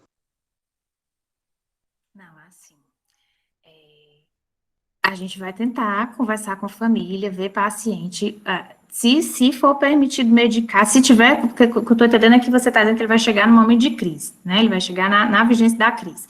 Se for assim, a gente realmente tem que medicar, mas não é nada assim, porque a saúde mental também carrega muito esse peso, né, de que a pessoa vai ser medicada à força, contida, e na verdade não é assim. Claro que o que a gente vai fazer é resguardar aquela pessoa, proteger para que ela mesma não se machuque, não venha machucar outras pessoas, né, mas não é no sentido de machucar a ela, contendo, e nada não. Também nem é o melhor momento, né, para você abordar essa questão de que você vai fazer uma terapia, você vai encaminhar, porque naquele momento ali você tem que realmente resolver a crise, né? Quando acontece assim, geralmente eles não levam tanto para o posto de saúde. Pode ser que aconteça lá na hora, mas eles procuram logo o atendimento hospitalar, né? Porque quem convive com a pessoa já sabe quando ela está com sintomas mais exacerbados, né? A gente tem casos assim, em pacientes, por exemplo, alguém que leva uma senhorinha que tem Alzheimer, né? Aí tem essa agressividade envolvida e tenta pegar você. A gente tem também pessoas que chegam alcoolizadas, né? Tem pessoas que nós já sabemos que são drogadictos, pessoas que chegam ao posto de saúde em uso de tornozeleira eletrônica, né? Então, nós já sabemos como lidar e muitas vezes alguns deles nos respeitam de certa forma, né? Porque eles sabem que a gente que atende a mulher deles, o filho deles, a gente dá a vacina, a gente faz o curativo, né? Então, nesses 12 anos, eu tenho história para contar, sim, de ameaças, de coisas que a gente sofre na rotina, mas que a gente acaba aprendendo como lidar, né?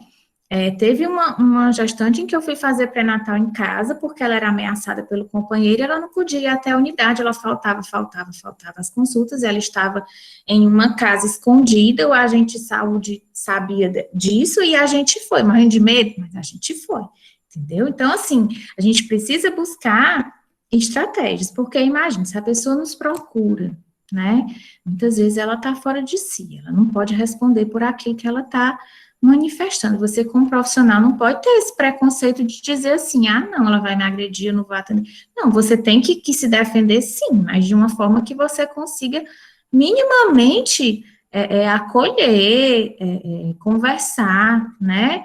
É uma coisa que você só vai aprender fazendo, sabe? Assim, no contato com o outro, na experiência do relacionamento interpessoal.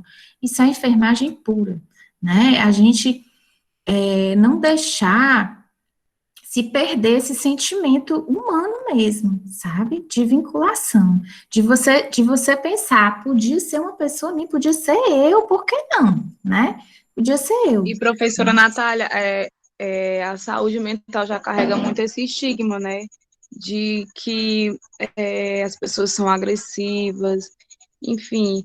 E aí isso causa, de certa forma, um bloqueio, né? Entre o paciente e nós, profissionais. Isso cria, assim, uma barreira, uma barreira de relacionamento, né? Já fica difícil da gente tentar iniciar um diálogo, porque a gente já tem uma ideia, algo encrostado que quem tem problemas, né, mentais, acaba distúrbios mentais, enfim, até eu ainda estou aprendendo as nomenclaturas, mas eu acredito que isso cria assim uma barreira para a gente, né, iniciar uma conversa. E eu acho que para além, né, da enfermagem, a gente precisa ter esse olhar de seres humanos mesmo. Outro dia uma amiga minha falou, né, que os seres humanos não são humanos, né, eles não têm como é que se diz? A gente não pode dizer que ser humano é ser humano, porque geralmente as pessoas, seres humanos, são desumanas, né? E aí eu acho que o que falta na gente mesmo é essa empatia, né? Esse olhar diferente, né, para essas causas. Sim. Professora Natália e Lia, a minha curiosidade vem a partir de uma situação que eu vejo praticamente todos os dias. O que acontece é que é um casal idoso e a filha, já com uma certa idade, ela não aceita nenhum tipo de intervenção. Ela não aceita, ela se revolta, sai para a rua, e se a mãe mente dizendo que vai levar ela na unidade de saúde ou no CAPS, mesmo que ela chegue aí no caminho, quando ela percebe, ela se transforma, agride a mãe e tal. Então, nesse caso, é difícil para você tentar ajudar, até como profissional, porque ela não deixa, e os pais não têm o controle, até pelo fato de serem idosos. É verdade. Não, tem situações, como eu enfatizei para vocês na aula, né? Tem que ter muita consciência das limitações da gente. É frustrante, mas você não pode, sem querer do outro, você não vai ter muito o que fazer, assim. Você tem que fazer a tentativa, tem que insistir, Né? Será que além desse pai e dessa mãe, não tem outras pessoas de referência na família, né, que possam estar ajudando? Será que... Muitas vezes a família abre mão, né? Sim. Deixa a mercê da sociedade, enfim. Porque eu imagino que se tem dificuldade para ir à unidade básica de saúde, para ir ao CAPS, né? Acredito que pouco ela vai evoluir com um tratamento dentro de casa, por mais que nós tenhamos nos disponibilizado, por exemplo, a uma visita domiciliar. Como é a medicação como é que se dá a medicação dessa paciente, né? Como se dá o tratamento não medicamentoso dessa paciente? Ela adere a algum tipo de tratamento não medicamentoso, alguma terapia? Enfim, né? Então a gente imagina que não é somente o remédio e ponto final. O remédio seria o início, né, do tratamento, até uma estabilização, e a partir daí outras alternativas viriam. Mas se esse ponto inicial já é muito difícil de Sulene, o deslocamento e a rejeição, né, porque diz que ela se transforma, então aí a gente já tem que entrar com outros recursos, acredito, né, Natália? Sim. Porque, assim, esses familiares, pelo que você está dizendo, são pessoas vulneráveis também numa situação que não tem como dar conta, né? Talvez nem fossem as pessoas, claro, né, pai e mãe, mas, assim, talvez nem precisassem de suporte de mais alguém na casa, né, para poder ajudá-los. Eles mesmos talvez já precisem de ajuda, né? E ainda mais lidando com uma situação como essa. Eu tinha uma mãe em que ela ia ao posto pegar receita de anticoncepcional para a filha dela que tinha transtorno psiquiátrico, porque ela dizia que ela já cuidava de 2 filhos dela, porque ela saía de casa, desaparecia por dias, né?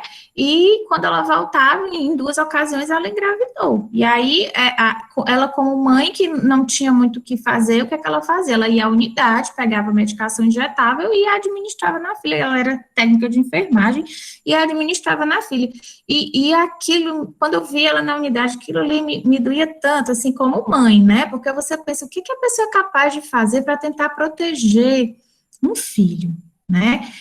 Porque, na verdade, gente, o sofrimento é geral, né? Todo mundo da família acaba sendo um pouco atingido, né? Ao ver aquela, puxa vida, meu irmão, meu primo, né? Por mais que não seja uma pessoa tão próxima, mas, e principalmente quando a pessoa manifesta sinais assim abruptamente. No caso da esquizofrenia, por exemplo, atinge muito mais a pessoa em idade de jovem, adolescente, e ela vai carregar aquilo, né? Então, assim, é difícil para quem está próximo, né? Ver que aquela pessoa que cresceu brincando nas festas, socializava e de repente mudou o comportamento, é complicado. É por isso que eu coloquei também nos slides que vocês aproveitem todas as oportunidades que tiverem para falar sobre saúde mental.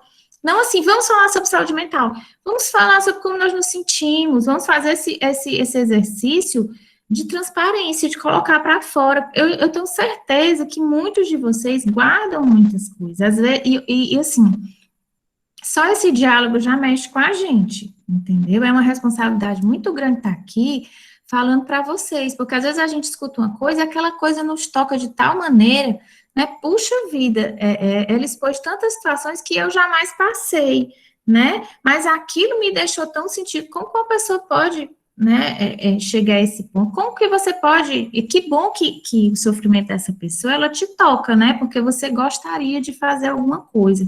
É isso o principal que não pode faltar. Se você tiver essa intenção de ajudar, você já vai estar fazendo muito, de verdade. A pessoa vai sentir em você essa questão de que você quer ajudar, de que você pode. Por que como eu disse, né, essa pessoa foi me procurar? Ah, porque só ela que podia resolver? Não, porque ela já me conhecia, porque ela já tinha conversado comigo. Então, não, você não vai conseguir se vincular a uma pessoa de uma hora para outra, né? A pessoa vai ter uma primeira impressão, depois ela vai te conhecendo. É como qualquer relacionamento. E aí é que você vai conseguir chegar mais longe. Não ache que a pessoa vai entrar no seu consultório e vai se abrir e vai dizer tudo, porque ela não vai, entendeu? É uma conquista, né? Às vezes até de você perguntar, por que que você toma essa medicação já há tantos anos? Você está aqui há um bom tempo falando comigo, você tem um pensamento organizado, você não manifestou nenhum sintoma que me indicasse, e às vezes a própria pessoa faz aquela reflexão, é mesmo, eu estou dormindo bem, tá entendendo? Então, assim, nem a pessoa para, né, nessa vida que a gente leva, para ver, se enxergar, ver se ela mesma ainda está precisando daquele suporte ou não, né? Então, a gente que está do outro lado tem que chamar as pessoas, tem que, ó, será que tá legal desse jeito? Será que a gente não podia fazer de uma forma diferente? Né? As mulheres, o que eu vejo muito, né, e tento trazer para elas um sentimento melhor, porque a maioria, elas têm vários relacionamentos que não dão certo, muitos filhos com companheiros diferentes, viveram situações difíceis, e mesmo assim elas continuam insistindo. São pessoas que não tem trabalho, o pessoal fala muito da questão do Bolsa Família, né, que é uma coisa que é um programa que as pessoas se sustentam nele, pessoas que nem precisam, mas eu atendo muita gente que precisa mesmo, que se não tivesse essa renda, estaria em uma situação pior ainda. Então, você imagina o que é você precisar receber um mínimo por criança para você conseguir alimentar seu filho, né?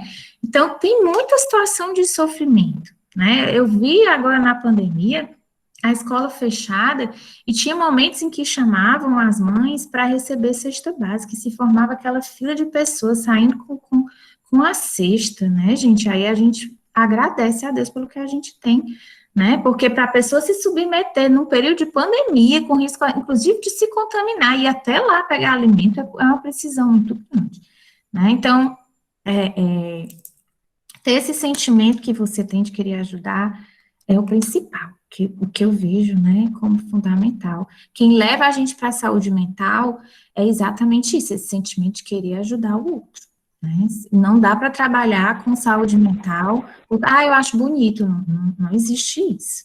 Não existe. Demanda, inclusive, Também. muito mais do que você trabalhar com a clínica, com o assistencial, porque você vê um paciente com dor, você administra uma medicação, ele fica bem com a saúde mental, não é assim tão rápido, tão imediato, né? O que eu falei no primeiro dia de aula, sabe, Natália? Rezem para adoecer clinicamente. E mantenham a saúde mental de vocês, porque é difícil, é muito difícil, é muito complicado. A saúde mental da gente, que por vezes é muito ignorada, é muito deixada de lado, é muito estigmatizada, né? Então, você iniciar uma medicação envolvida, né, com aquela lista de medicações, de um CAPS, por exemplo, né, medicações mais específicas, você já tem vergonha, já tem aquele estigma, você já esconde da família. Então, assim, a saúde mental carrega um estigma, no qual eu sempre falo para os meus alunos, gente, a gente precisa falar sobre saúde mental para esse estigma vir à terra, né? Porque a gente precisa falar sobre o que a gente sente, a gente precisa ouvir as pessoas, né? Ouvir. Eu acho que essa é a principal diferença que esses nossos alunos terão, sabe, Natália? Que eu acho que toda disciplina prega muito essa situação e essa convicção de que a escuta é muito importante, né? E a empatia também, como os muitos alunos, enquanto você falava, eles colocavam aqui no chat, né? A empatia. A Estefânia ia falar alguma coisa. Diga, Estefânia. Era só que ela estava falando essa questão da meio que empatia, né? O que ela estava falando era resumido em empatia, né?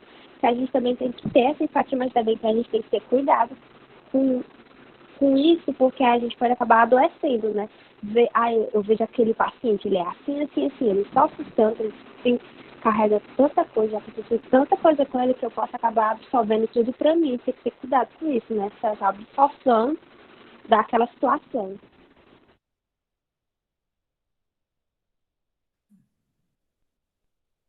Eu queria fazer mais uma pergunta, assim, tua opinião, sabe, Natália? Qual a principal contribuição que o matriciamento trouxe para a tua unidade básica? Tu que já está lá há 12 anos? 12 ou 10? 12. Então, o que é que tu vê na prática, essa contribuição do matriciamento? Lia, primeiro eles alargam uma olhada a gente, né? Porque eles vêm de fora. Então, assim, são famílias, são pessoas que a gente já vê há anos, e às vezes eles trazem um enfoque completamente diferente, né? Que, poxa, como é que eu nunca pensei nisso, em trabalhar isso desse jeito? Então, eles trazem esse suporte. Outra coisa, a adesão ao tratamento, ela melhora, porque no que você mexe com a medicação e o paciente percebe, né, melhora nas crises, né, uma melhora sintomática, ele passa a procurar mais, né. Do mesmo jeito, os familiares também têm maior credibilidade. O que aconteceu nesse primeiro momento que eu lhe falei que foi frustrante do matriciamento foi porque, além da gente não compreender o que era a proposta, a gente gerou expectativas muito grandes nos familiares, né? Então, os familiares acreditavam que seria cura, né? Que a gente levaria um tratamento e que aquela pessoa sairia daquela situação. E não era isso. Então, muita gente se fechou porque não recebeu o que queria receber, o que imaginava que iria receber. Eles viviam a dificuldade no CAPS e eles imaginavam que participando do matriciamento eles teriam o CAPS em casa quando precisasse, né? As consultas seriam facilitadas, então a pessoa, nem a gente compreendeu, e ainda passou para a pessoa uma expectativa que não existia. Então, alguns agentes de saúde ficaram bastante desgostosos. Disse, olha, eu não vou mais participar, porque a pessoa não está mais nem olhando para mim, eu não estou conseguindo mais nem fazer a visita, porque eu fui e ofereci uma coisa que não aconteceu. Não houve seguimento do caso, então a gente tem que ter muito cuidado, né? Porque senão, ao invés de a gente se vincular, se conectar, a gente vai afastar, a pessoa vai ter uma outra visão. Mas nessa questão de conseguir ter um retorno, né, nessa questão dos demais dispositivos que a gente pode estar acionando, como a questão do serviço social, né, a gente tem bons retornos em relação a isso. A Maíla quer tirar uma foto, quer tirar uma dúvida. Maíla? Maíla, estamos aqui, Maíla.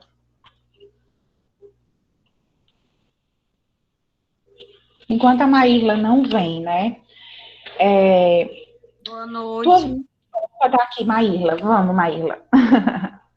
É assim, pessoal, né, da minha família, assim, eu tenho uma tia que ela teve um filho depois de 40 anos. Então, desde o nascimento dele já foi um pouco dificultoso, né? Tipo, ele não quis nascer natural, foi um parto cesáreo. Quando ele nasceu, nós percebemos, tipo, uma má formação na cabeça. Assim, um lado mais baixinho que o outro. E foi levando. E quando ele se tornou, né, logo na primeira infância, a gente viu o comportamento dele. E a gente sabia que não era normal aquele comportamento. Então, ele já foi para a escola. Na escola, eles perceberam também, né? E a escola, ela aqui no Maracanaú, ela acompanha também, né? Tem psicóloga, tem um encaminhamento para a unidade básica, para fazer os primeiros atendimentos e tudo. E assim, a mãe dele, né, que é a minha tia, não aceita que o filho dela tem problema. Então, realmente, ele tem um laudo, né? A gente vê assim, e é nítido que ele tem um problema. Aí, assim, como eu, futuro profissional da saúde, como posso ajudar? Porque eu já tentei de várias formas. E assim, eu não consegui. E assim, sempre eu batia mesmo na mesma tecla, né? Que ele tinha algum problema, que precisava ir, né, levar na psicóloga. Realmente ele tomava remédio, né, medicamentos controlados. Só que chegou um certo período, hoje ele já tem o quê? 16 anos, 15 anos, vai fazer 16. E ele não toma medicamento, ele disse que não vai tomar o remédio dele. E a mãe dele, mas o pai aceita, numa boa.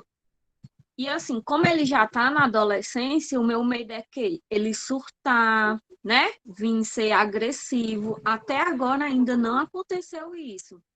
Mas pode vir acontecer. Pode esse caso? você tem que saber o que é especificamente que ele tem, né? Mas, assim, é muito difícil, tem que, para uma mãe, né, quando se trata dessa relação mãe-filho, há uma negação muito grande, né? Um filho muito esperado, muito desejado, né? E de repente acontecer, né, de que não é o filho perfeito que ela idealizou, né? Eu tenho o caso de uma criança que ela foi diagnosticada com TDAH, né? E aí a mãe dava o remédio escondido porque o pai não aceitava, né? Ele dizia assim, ó, se você quiser investigar, você vai sozinho. Então, ela ia sozinha no psicólogo, no psiquiatra, até chegar ao diagnóstico. Ela fez tudo sozinha, porque ele se negava, porque ela tinha 2 filhas mulheres, ele era o filho homem, que ele queria, e aí ele não admitia que o filho homem tivesse algum tipo de transtorno mental, né? De algum tipo de problema que precisasse de acompanhamento. Então, assim, o que eu estou vendo aí é que o próprio rapaz, né, não está aceitando, porque se fosse uma criança, a gente tinha meios de conseguir fazer com que esses pais recebessem algum tipo de visita, né, porque a criança, ela tem o direito de receber o tratamento, né, então o pai não pode se negar a tratar o filho, existem maneiras legais de intervir em relação a isso, para que a criança tenha o direito de receber, mas ele já Só tem um desespero. interrompendo. Assim, eu sempre disse a ela que o que ela estava fazendo e não da medicação que era passada para ele era um crime, né? Ela estava fazendo um crime com ele mesmo. Não era com ela estava fazendo com ele, porque pode acontecer alguma coisa mais grave, poderia ter controle naquilo que ele tem, só que ela não, desde a infância, ele sempre era acompanhado, passado o medicamento, só que ela não dava. E agora que ele está adolescente, ele não toma. A questão de quando o adoecimento acontece na infância, assim, muitas vezes os pais percebem, né, principalmente quando tem outros filhos e há uma comparação entre eles, alguma coisa assim, mas muitas vezes é disparado pela escola, como você falou. A escola, no período escolar é que chama a atenção, né, e parte da escola o pedido aos pais de que encaminhem, né, para fazer algum tipo de investigação diagnóstica. Certo? Então, esse caminhar dela já foi bem característico mesmo. Ela identificou, negou, a escola pediu a ajuda, e o principal prejuízo em relação, assim, quando a pessoa apresenta alguma coisa na infância, é porque quanto mais precocemente você intervir, melhor. Então, o que ele perdeu, né, nesse caminhar, nesse tempo em que ele não recebeu o tratamento, né? E o que ele está perdendo também hoje, por ele mesmo não ter a consciência de se tratar, né? Então, o que a gente enfatiza muito da criança é isso, né? Vamos logo tentar iniciar, que é para poder, justamente como você diz, não acabar expondo esse adolescente, esse adulto, a prejuízos que ele poderia não ter, né? De sociabilidade, de funcionais, né? No trabalho. Então, o que ele perdeu, dificilmente ele vai conseguir recuperar da infância para cá, né? Mas agora, ele como adolescente não tem essa consciência, eu acho que ele tem que trabalhar a família toda, né? Porque ele tem, os pais, eles confirmam esse comportamento dele, né? Pelo que eu entendi da sua fala. Não, eles não chegam para conversar, para tentar fazer ele aderir, né? Então, assim, tem que trabalhar todo mundo aí, não é só com o adolescente, até porque a adolescência é uma fase de muita rebeldia, né? Ele também pode estar fazendo esse movimento de não acreditar que ele precise de tratamento nem nada, né? Mas eu tô gostando de vocês por essa atitude de querer, né, assim, ajudar. Os meninos são bem, viu, professora? Reflexo da Assim, professora. Em ato de Eu orgulho, você nem sabe. eu acho que teria sido mais fácil ele aceitar se ele já tivesse, se os pais, né, pode-se dizer assim, tivesse já aceitado desde a infância, né? Na primeira infância, percebeu que não estava nada legal, então ele já tivesse iniciado crescendo, ele tivesse sido criado com aquilo, ó, você tem um problema, você precisa tomar certo medicamento, a gente vai fazer um acompanhamento, porque eu acho que é assim, não é você, né? Quando um casal resolve casar e ter filhos, ele transformou a família Então, partiu ser nós, né? Eu acho isso. Só que, assim, ela não teve a sabedoria de ensinar ele desde quando começou o tratamento, que era para ter começado, né?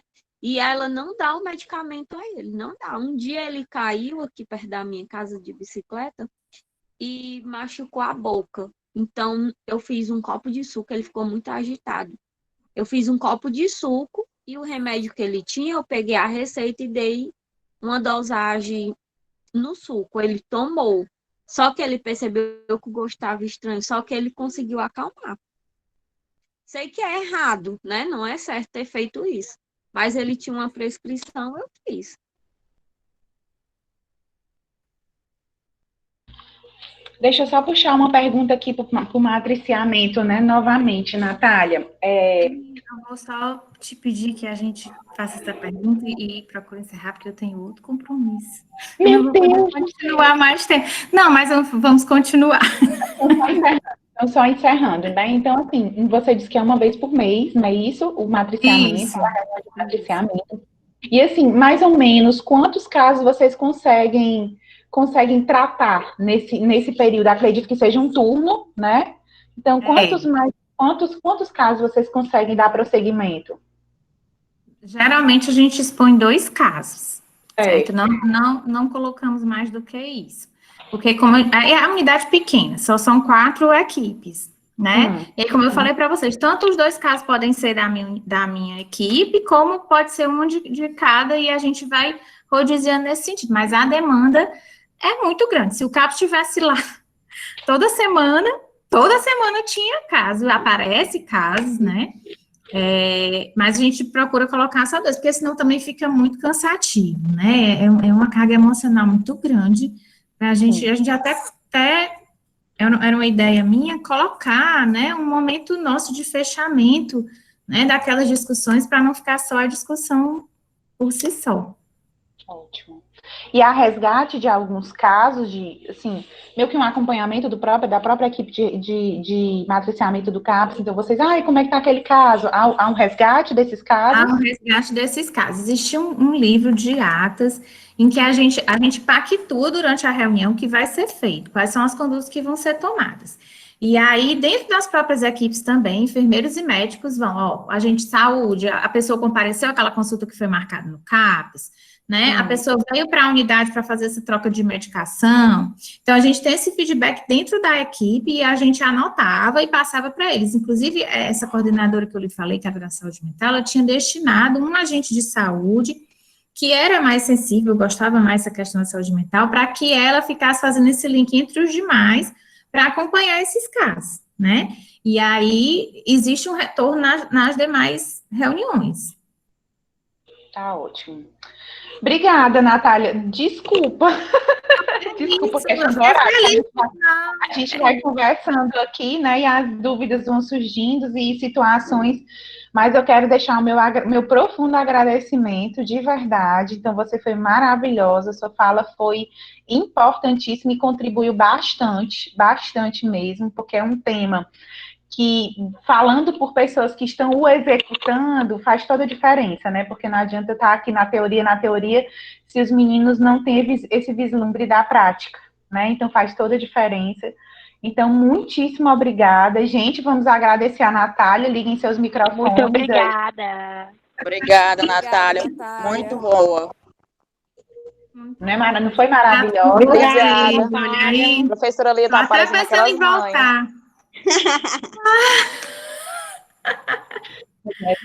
Natália, pois muitíssimo obrigada. Eu vou disponibilizar. Vocês fiquem aí que eu ainda quero falar com vocês. Vou disponibilizar o link da aula, certo, para os meninos. E vou também. Posso disponibilizar os seus slides para eles? À vontade, sim. Pronto. Muitíssimo obrigada, viu? Muitíssimo mesmo. Um abraço, gente. Boa noite. E vocês estão começando agora, né? Abracem todas as oportunidades na enfermagem. E quem quiser enveredar pela saúde mental, tenho certeza que só vai ser a alegria, tá certo? Porque é muito gratificante você ver uma pessoa retomando a sua vida, saber que você contribuiu para aquilo, tá bom? Muito obrigada. Obrigada, boa noite. Gente, obrigada, viu, gente? De verdade, vocês foram maravilhosos.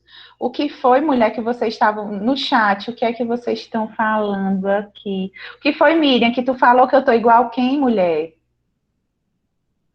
É igual aquelas mães, bora. Bora, vai dando tchau pra fulaninha, que a fulaninha tá indo embora. Eu realmente Mas foi não ótimo, sabia viu, que professora? Gente, se surgir alguma dúvida quanto ao assunto, vocês estiverem aí pensando em casa, fazendo uma leitura do material que eu disponibilizei, fiquem à vontade para me mandar um e-mail, e aí eu repasso essa pergunta para a professora Natália, tá certo? O material dela eu vou disponibilizar. O intuito era justamente esse, então, trazer alguém da prática, né, de fato, da assistência lá na frente, que executa, né, de fato, o matriciamento para vir conversar com vocês, né? Então, para não ficar só eu aqui, feito uma tagarela, falando, né, sobre as estratégias, PTS, matriciamento, então é importante que venha alguém de fora, até com uma linguagem diferente, para despertar esse interesse em vocês, certo? Professora, Diga, Stefania. Eu queria tirar uma meu dúvida. amor. Quando ele pega esse caso, que eles estão fazendo esse matriciamento, eles têm um período de acompanhamento com essa pessoa? Eu não entendi porque o teu microfone está muito baixinho, fala de novo. Quando eles pegam um paciente, né, eles escolhem, né, eles vão fazer o matriciamento. Eles têm um período estipulado para poder fazer a questão do acompanhamento? Geralmente, Stefania, está muito ligada também ao tipo de tratamento que se é escolhido para aquele paciente, né? Por exemplo, a equipe de matriciamento vai lá na unidade básica de saúde, o psiquiatra sugere algumas medicações, na qual o médico, né, da equipe fica seguindo essa prescrição. Mas muitas vezes o próprio médico da equipe não tem segurança de alterar a medicação, você está entendendo? Por não ser o psiquiatra. E aí requer uma nova reavaliação desse paciente. Então, muitas vezes está ligado ao tipo de tratamento. Então, por exemplo, de 6 em 6 meses, anualmente, né? Então, quando a gente for falar de psicofármacos, vocês vão entender que tem medicações que precisam de um certo tempo para iniciar a sua ação efetiva. Né? Então, por exemplo, a fluoxetina, um antidepressivo, precisa de pelo menos 6 a 8 meses para ela começar a dar os seus resultados iniciais. Então, não adianta a gente, não, eu quero lhe ver na próxima semana. O resultado ainda foi muito precoce, né? Então, às vezes não é nem visualizado e nem sentido pelo próprio paciente e sua família. Mas por isso que eu fiz essa última pergunta, né, para a professora Natália, se há recapitulação e resgate de alguns dos casos.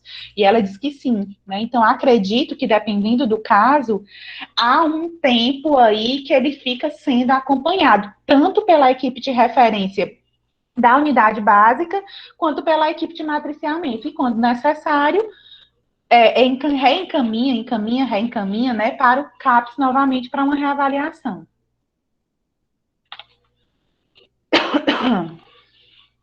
Diego aqui acrescentou justamente a janela terapêutica. Então, as janelas terapêuticas dos psicotrópicos são imensas, né? Tem medicações aí que realmente precisam de pelo menos aí 1 ano para se conseguir ter um mínimo de resultado esperado. Vocês entendem? Mais dúvidas? Mais dúvidas? Vocês gostaram? Gostaram do bate-papo? Eu gostei. Muito mesmo, de verdade. Pois é, eu fiquei muito feliz, de verdade. Foi show. Vocês participaram, eu fiquei bem feliz. Eu tinha até, olha, para não ser mentirosa, elaborei um monte de perguntas com medo de vocês ficarem calados. Mas que bom que vocês participaram, fiquei muito feliz mesmo. Espero que tenha encerrado com chave de ouro, né, a questão da RAPS, né, que a gente havia finalizado na nossa aula passada, e hoje foi mesmo que o encerramento. Na próxima aula, a gente já vai fazer uma abordagem da enfermagem na psiquiatria, né, algo mais prático, tá? E aí, com esse tema bem fincado no juízo de vocês, eu acho que só resta a vocês uma leitura também do material que eu já dei para vocês, E se tiver dúvidas, não hesitem, perguntem, né? Então, assim, eu acho que a Natália veio contribuir com a prática, e quando vocês começarem a comparar com a teoria exposta, né, proposta para vocês, surgirão dúvidas naturalmente, e nós estamos aqui para solucioná-las. Tá ok? Obrigada, professora. Muitíssimo obrigada pela presença, né? Então, também nem adianta eu iniciar um conteúdo, crente que iniciar um conteúdo hoje, a professora arrasa. 8h40. Obrigada, gente, pela participação, adorei. Obrigada, senhora. Vai descansar. Tô tranquila, tô tranquila. Próxima quinta nos vemos, tá certo? E amanhã eu tô postando tudo no Moodle para vocês, tá bom? Muito Boa obrigada, noite. professora. Ô, Rosalba, tu me lembra, né, Rosalba? Obrigada, meus amores, pela participação. Juízo, bom final de semana. Olha a APS, que a professora já colocou informação lá, viu? Olha a APS. Obrigada, Ei, Diego. Oi, Stefânia. em falar em APS, os professores não vão falar assim com a gente, não? Vai ser só postado mesmo? Podemos aprofundar. Deem uma lida primeiro, né? Porque vocês sabem que a APS, eu não posso tirar muito tempo da nossa aula, da nossa hora-aula, para falar sobre a APS, porque justamente é uma atividade complementar, certo? Mas deem uma lida no material que já está lá embaixo, lá no Moodle, certo? Vocês dão uma roladazinha na página, lá embaixo tem as informações, nosso subtema, o tempo, qual é o tipo de tecnologia, tá certo? E próxima aula eu me comprometo a gente conversar sobre a APS. Tá certo, Stefânia? Tá certo. Combinado? Boa noite, tá certo? Fiquem com Deus e até a próxima quinta-feira. Foi um prazer. Tchau.